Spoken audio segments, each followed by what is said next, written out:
ತಾವು petroleum minister ಆಗಿದ್ದಾಗ sir petrol ಅನ್ನೋ ರೇಟು ಭಾರತದಲ್ಲಿ 60 ರೂಪಾಯಿ ರೇಟ್ಗಿಂತ ಮೀರ್ತಿರ್ಲಿಲ್ಲ. 60 ರೂಪಾಯಿಗೆ ಜಾಸ್ತಿ ಆದ್ರೆ ಸ್ಟ್ರೈಕ್ ಆಗ್ಬಿಡೋದು. ಸ್ಟ್ರೈಕ್ ಮಾಡ್ತಾ ಇದ್ರು. ಆದ್ರೆ ಕಳೆದ ಒಂದು 102 ರೂಪಾಯಿ 103 ರೂಪಾಯಿ ಇರುತ್ತೆ.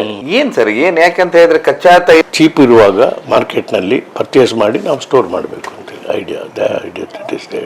ಆಲೋಚನೆ ಮಾಡಿದ್ರೆ ಎಲ್ಲ ಆಗುತ್ತೆ, ಆಲೋಚನೆ ಮಾಡಿದ್ರೆ ಏನಾಗುತ್ತೆ. ಮಂಗಳೂರಿನಲ್ಲೊಂದು, ಉಡುಪಿಯಲ್ಲೊಂದು, ಅಲ್ಲಿ ಪಾದೂರು ಉಡುಪಿಯಲ್ಲಿ 3 ಕಡೆ ನಾನು ಕ್ರೂಡ್ ಆಯಿಲ್ ಸ್ಟಾಕ್ ಮಾಡಿದೆವು ನಾವು. ಅಲ್ಲಿ ಮಾಡಿ ಒಂದು 2-3 ಮಂತ್ಸ್ ಇದ್ದು ಸ್ಟಾಕ್ ಈಗ ಮಾಡಬಹುದು. ತುಂಬಾ ವಿಶೇಷ ಅಂತ ಹೇಳಿದ್ರೆ ವೀರಪ್ಪ ಮೊಯ್ಲಿ ಸರ್ ಇದ್ದಾರೆ, ಅವ್ರ ಹತ್ರನೇ ಕೇಳುವ. ತಾವು ಪೆಟ್ರೋಲಿಯಂ ಮಂತ್ರಿಗಳಾಗಿದ್ರ, ಇವತ್ತು ಪೆಟ್ರೋಲಿಯಂ ಮಂತ್ರಿಗಳಾದ ನಂತರ 2014 ಈ ದೇಶದಲ್ಲಿ ಇನ್ನೊಂದು ಸರ್ಕಾರ ಬರುತ್ತೆ. ಆಗ ರೇಟ್ ಅಂತ ಹೇಳಿದ್ರೆ ಅದೇನ್ ಪ್ರೈವೇಟೈಸೇಷನ್ ಆಗುತ್ತೆ, ಏನಾಗುತ್ತೆ ಸರ್ ಬೆಲೆಯಲ್ಲಿ? ತಾವಿದ್ದಾಗ ಸರ್ಕಾರದ ಕೈಯಲ್ಲೇ ಇತ್ತು. ಅದು ಅವಾಗ ಏನಾಗಿದೆ ಅಂತ ಹೇಳಿದ್ರೆ ನಾವು ಸಬ್ಸಿಡಿ ಕೊಡ್ತಾ ಇದ್ವಿ, ಬೆಲೆ ಏರಬಾರ್ದು. ಅದರಿಂದ ಎಲ್ಲ ಬೆಲೆ ನಿಯಂತ್ರಣದಲ್ಲಿ, ಗ್ಯಾಸು ನಿಯಂತ್ರಣದಲ್ಲಿತ್ತು.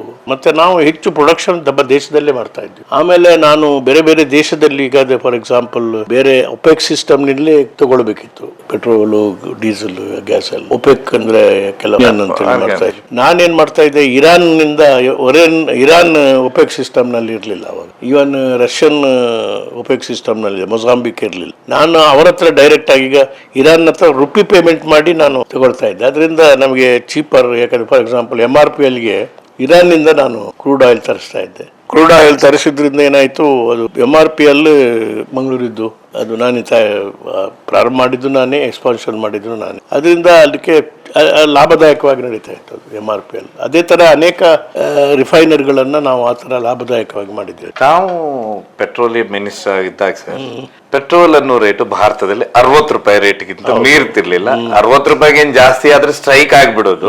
ಸ್ಟ್ರೈಕ್ ಮಾಡ್ತಾ ಇದ್ರು. ಆದ್ರೆ ಕಳೆದ ಒಂದು 102 ರೂಪಾಯಿ 103 ರೂಪಾಯಿ ಇರುತ್ತೆ.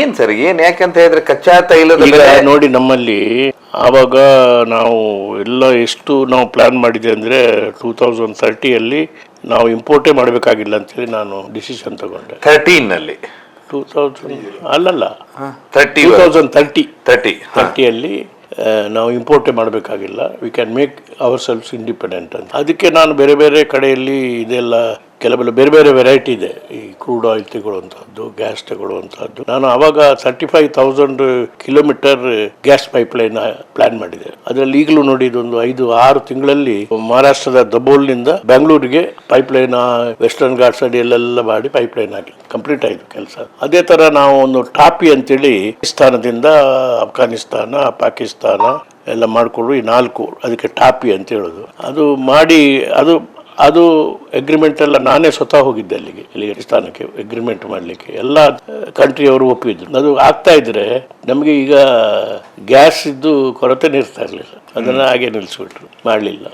8-9 ಎಗ್ರಿಮೆಂಟ್ ಮಾಡಿದೆ. ಒಂದು ಆವಾಗ ಬಾಂಬು ಸಿಡಿತಾ ಇತ್ತು. ನಾನು ಬಾಗ್ದಾದಿಗೆ ಹೋಗಿ ಇರಾಕಿದ್ದು, ಅಲ್ಲೆಲ್ಲ ಅವರ ಮಿನಿಸ್ಟರ್ ಹತ್ರ, ಅದರಲ್ಲಿ ಪ್ರೈಮ್ ಮಿನಿಸ್ಟರ್ ಹತ್ರ ಮಾತಾಡಿ ನೆಗೋಷಿಯೇಟ್ ಮಾಡಿ ಎಲ್ಲ ಕೆಲವು ಮಾಡಿದ್ದೆವು. ಅದನ್ನು ಒಂದು 7-10 ಎಗ್ರಿಮೆಂಟ್ ಆಗಿತ್ತು ಅವಾಗ.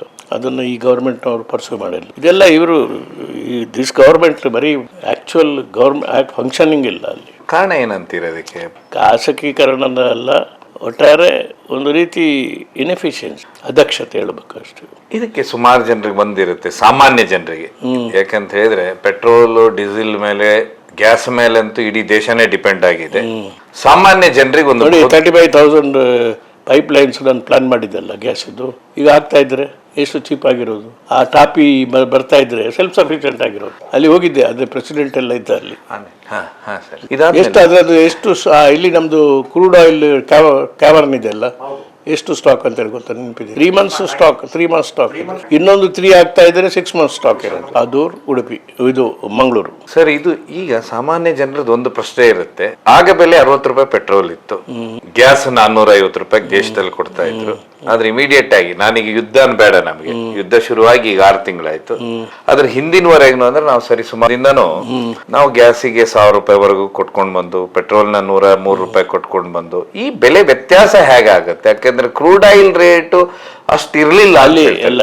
ಕ್ರೂಡ್ ಆಯಿಲ್ ಅಂತ ಹೇಳಿದ್ರೆ ನಾನು ಹೇಳಿದೆಲ್ಲ ನಿಮಗೆ, ಚಾಯ್ಸ್ ಇತ್ತು ನಮಗೆ ಅವಾಗ. ಕೊನೆಗೆ ಇವರು ಬರೀ ಒಪೆಕ್ ಮಾತ್ರ ನಂಬಿದ್ರು. ಈಗ ಒಪೆಕ್ ಕೂಡ ಬಿದ್ದುಬಿಟ್ಟಿದೆ. ಅದರಿಂದ ಎಲ್ಲೆಲ್ಲಿ ಮಾರ್ಕೆಟಿಂದ ತಗೊಂಡು ಅದೇ ಆಗೋದು. ನಾನೀಗ ನಿಜವಾಗಿ ಮತ್ತೊಂದು ಪ್ಲಾನ್ ಒಂದು ಮಾಡ್ತಾ ಇದ್ರೆ, ಟರ್ಮಿನಲ್, ಆಯಿಲ್ ಟರ್ಮಿನಲ್ ಮಂಗಳೂರಿನಲ್ಲಿ ಮಾಡಬೇಕು ಅಂತೇಳಿ ಎಲ್ಲ ಪ್ಲಾನ್ ಮಾಡಿ ಕೊನೆಯವರೆಗೂ ಮೊಜಾಂಬಿಕ್ಕಿನಿಂದ ತರುವುದು ಅಂತೇಳಿ ಅದು ಈಗ ಬಿಟ್ಟೆ ಕೈ ಬಿಟ್ರು. ಮೊಜಾಂಬಿಕ್ ಹತ್ತಿರ ಇತ್ತು ನಮಗೆ ಮಂಗಳೂರಿಗೆ, ಅದೆಲ್ಲ ಕೈ ಬಿಟ್ರು. ಈ ಬೆಳವಣಿಗೆ ಏನಂತೀರ ತಾವು? ಬೆಳವಣಿಗೆಗೆ ಏನು ಹೇಳಿ, ಇದು ದುರದೃಷ್ಟ ನಮ್ಮ ದೇಶದ.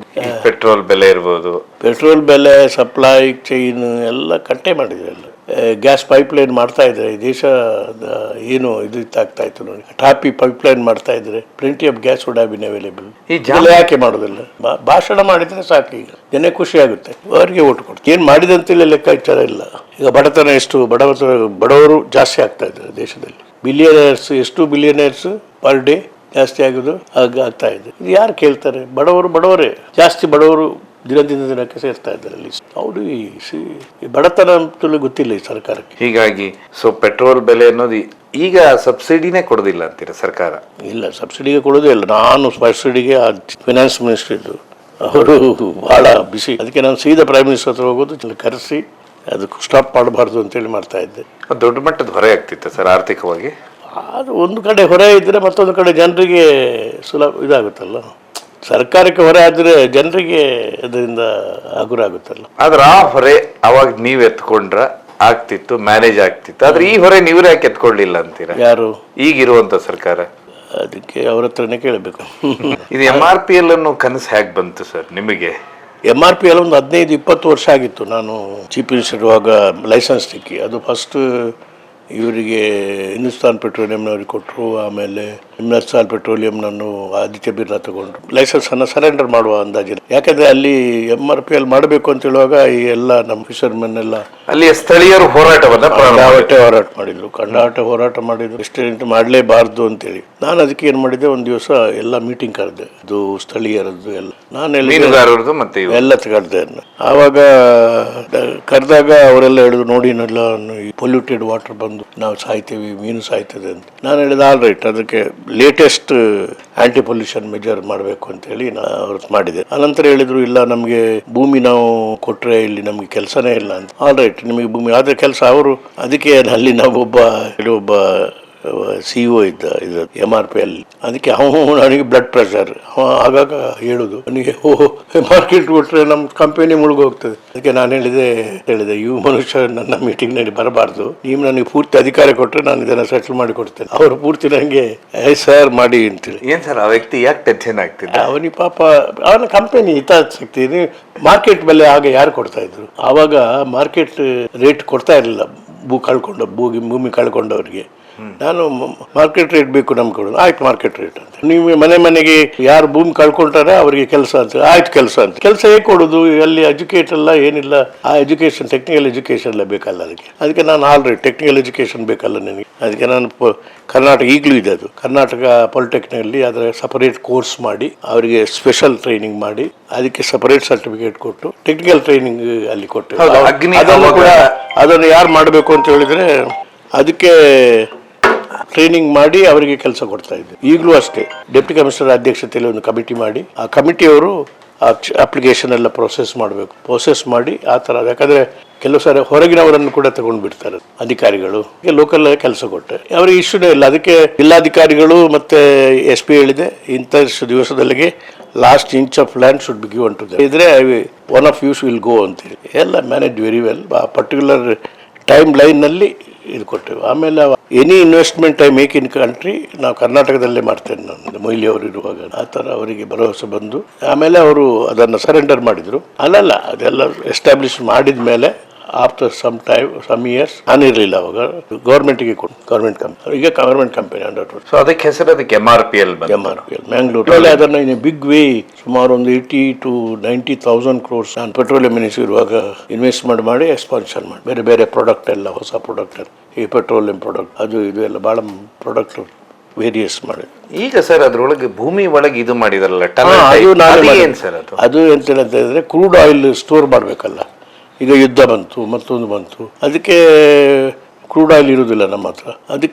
ಅದಕ್ಕೊಂದು ಸಪರೇಟ್ ಕಂಪನಿ ಮಾಡಿ ವೈಜಾಗ್ದಲ್ಲೊಂದು, ಮಂಗಳೂರಿನಲ್ಲೊಂದು, ಉಡುಪಿಯಲ್ಲೊಂದು ಅಲ್ಲಿ ಪಾದೂರು ಉಡುಪಿಯಲ್ಲಿ 3 ಕಡೆ ನಾನು ಕ್ರೂಡ್ ಆಯಿಲ್ ಸ್ಟಾಕ್ ಮಾಡಿದೆವು ನಾವು. ಅಲ್ಲಿ ಮಾಡಿ ಒಂದು 2-3 ಮಂತ್ಸ್ ಇದ್ದು ಸ್ಟಾಕ್ ಈಗ ಮಾಡ್ಬೋದು. ನಮ್ಮ ಕಾಲದಲ್ಲಿ ಅದು ಕಂಪ್ಲೀಟ್ ಕೆಲಸ ಆಯಿತು. ಇವರೇ ಈ ಸರ್ಕಾರ ಬಂದ ಮೇಲೆ 2-3 ವರ್ಷ ಸ್ಟೋರ್ ಮಾಡಲಿಲ್ಲ ಅವರು. ಅದರಿಂದ ಈಗ ನೋಡಿ ಇಂಥ ಅನಾಹುತ ಬಂದಾಗ ಅಲ್ಲಿ ಸ್ಟೋರ್ ಮಾಡ್ಬೋದು. ಅದಕ್ಕೆ ನಿಜವಾಗಿ ಆಮೇಲೆ ಇನ್ ಎಡಿಷನ್ ಟು ದ್ಯಾಟ್ ಇನ್ನೊಂದು 3 ಪ್ಲ್ಯಾನ್ ಮಾಡಿದೆ ನಾನು. ವೈಜಾಗ್ದಲ್ಲೊಂದು, ಒಡಿಸ್ಸಾದಲ್ಲೊಂದು, ಉಡುಪಿಯಲ್ಲೊಂದು, ಈ ಥರ ಇನ್ನೊಂದು 3 ಬರ್ತಾ ಇದ್ರೆ 6 ಮಂತ್ಸ್ ಸ್ಟೋರೇಜ್ ನಮಗೆ ಮಾಡ್ಬೋದಿತ್ತು. ಸೊ ಈಗ ಟನಲ್ ಏನಿದೆ ಅಲ್ಲ ಸರ್, ಅದು ಸುರತ್ಕಲ್ನಿಂದ ಪಾದೂರ್ವರೆಗಿದ್ದೇನೆ ಸರ್.